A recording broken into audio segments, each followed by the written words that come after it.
Is there an increase in taxes on the middle class to pay for Medicare for all? Or rather, where would the tax burden go to pay for that? Okay.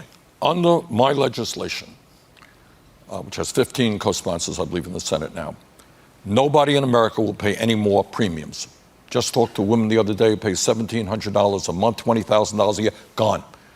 No more co-payments, gone. No more out-of-pocket expenses, gone. Nobody will go bankrupt. Right now, 500,000 people in America go bankrupt because of medical bills. All of that is gone. Nobody in America under my bill will pay more than $200 a year in total for their prescription drugs, and will stop the ripping off of the American people by the pharmaceutical industry. Now, having said that, is health care free? No, it is not. So what we do is exempt the first $29,000 of a person's income. You make less than $29,000, you pay nothing in taxes. Above that, in a progressive way, with the wealthiest people in this country paying the largest percentage, people do pay more in taxes. But if I say to you that right now you're paying $20,000 a year in a tax called a premium for the insurance companies, that's gone. And then I say, Stephen, you're paying $10,000 a year now to the federal government, you're $10,000 to the good. You'd ask me, where do I sign up for that? A little over 4 very, very long years ago, I made a video about the way then-candidate Donald Trump answers a question.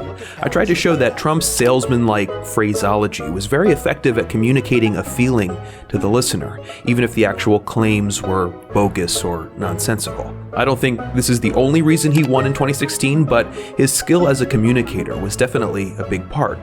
Like Trump, Bernie Sanders, who is currently leading the contest for the Democratic nomination for president, has a talent for communication.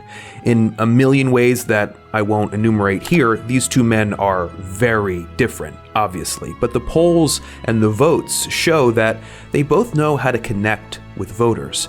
And a significant reason for this, I think, is the way they wield language.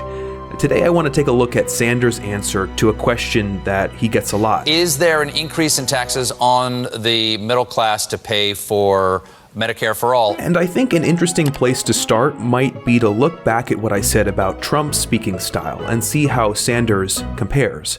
After all, both these answers happen to be the same number of words, 220, though Sanders takes an extra 30 seconds to get through them, which I'll get back to in a little bit. So these are the 4 things I said about Trump's speech. The first 2 are about his simplicity, both in the words he chooses. I want to find out what is the problem, what's going on. And the way he constructs sentences. These people, they did not come from Sweden. The third thing I noted was his ability to reframe an assumed negative reaction to what he was saying by his use of the second person point of view. And you watch last night and you see people talking. And by implicating us in what he's saying as if we've already agreed. I've had so many people call me and say thank you. And finally, I pointed out how Trump likes to end his sentences with punch, with words that will leave you with a thematic sense of the emotional content he's trying to convey. 14 people dead, other people going to die, they're so badly injured. So how does Bernie compare? What about his word choice? Trump favors short words. About 3/4 of his answer were one syllable. Well, it was the same for Bernie, 74%. Here's how he stacks up against Trump with more complicated words. It looks like Bernie uses significantly more 3-syllable words, but otherwise a somewhat similar breakdown. They both understand that rhythmic series of short, simple words can burrow into the listener's head. Now, having said that, is health care free? No, it is not. Of course, Bernie doesn't need to use short words to find rhythm. The reason he takes longer than Trump to get through the same amount of words is because he gives every single syllable space to breathe. No more out-of-pocket expenses.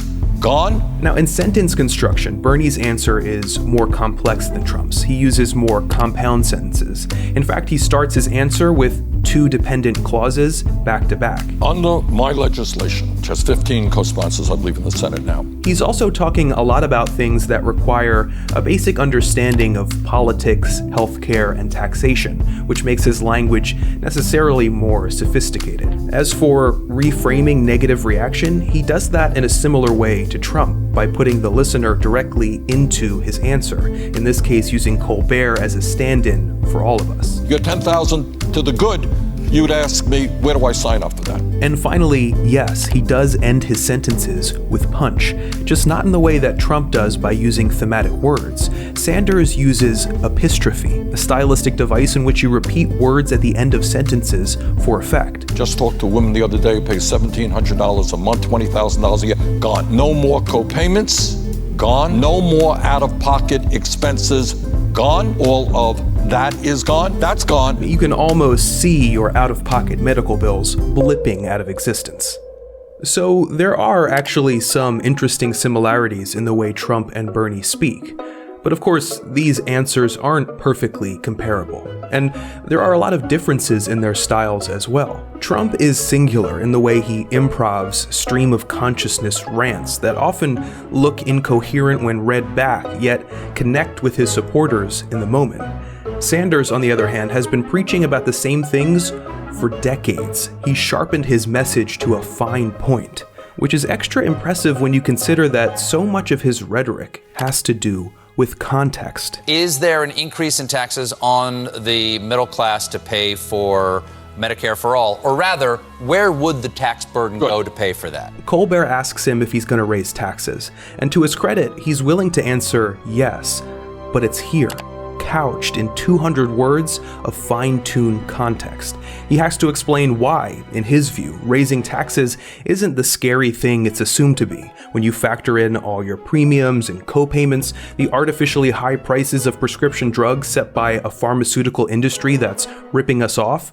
He's ensuring us that the richer will get taxed more and struggling people not at all. Overall, we'll pay less in taxes, he wants to say, since current healthcare costs are a tax in all but name, one that can be and has been devastating to many among us. For Bernie, I've noticed that foregrounding the important context is a game of volume and emphasis. While it might seem like he's yelling all the time, Bernie does modulate a lot, and if you pick out the moments when his pitch or his volume ramps up, you can see a sketch of what he wants the listener to take away. Nobody in America will pay any more premiums. No more co-payments. No more out-of-pocket expenses. Nobody will go bankrupt. All of that is gone for their prescription drugs in a progressive way. If I say to you, you're 10,000 to the good, you'd ask me, where do I sign up for that? As with my Trump video 4 years ago, I'm not trying to make a comment on Bernie Sanders' politics. I'm just obsessed with the way politicians attempt to communicate with voters. Sanders obviously has a good sense of rhythm and delivery and an iron grip on the points he wants to make. But what's even more masterful is his ability to articulate an ideology out of all the things that surround his answer to a question, in a way that often makes the questions feel not only stupid, but a symptom of the stupid worldview that he's trying to fight against. Now, it remains to be seen whether those principles can win the presidency or even the Democratic nomination. Regardless, they have a powerful messenger. Hey everybody, thank you so much for watching. This episode was brought to you by Squarespace. If you don't know, you can use Squarespace to make beautiful websites for anything you might need. A personal site, a wedding website, a site for your business or portfolio, and in just a few clicks you can have that website up and running. Their design team has crafted really amazing templates that work on computer browsers and on mobile, switching perfectly between the two. You can integrate your own photos and videos with just a few clicks, and you can even link your social account so you can auto-post to Twitter and Facebook, all from within Squarespace. Head over to squarespace.com for a free trial, and when you're ready to launch, go to squarespace.com/nerdwriter for 10% off your first purchase. Thanks guys, I'll see you next time.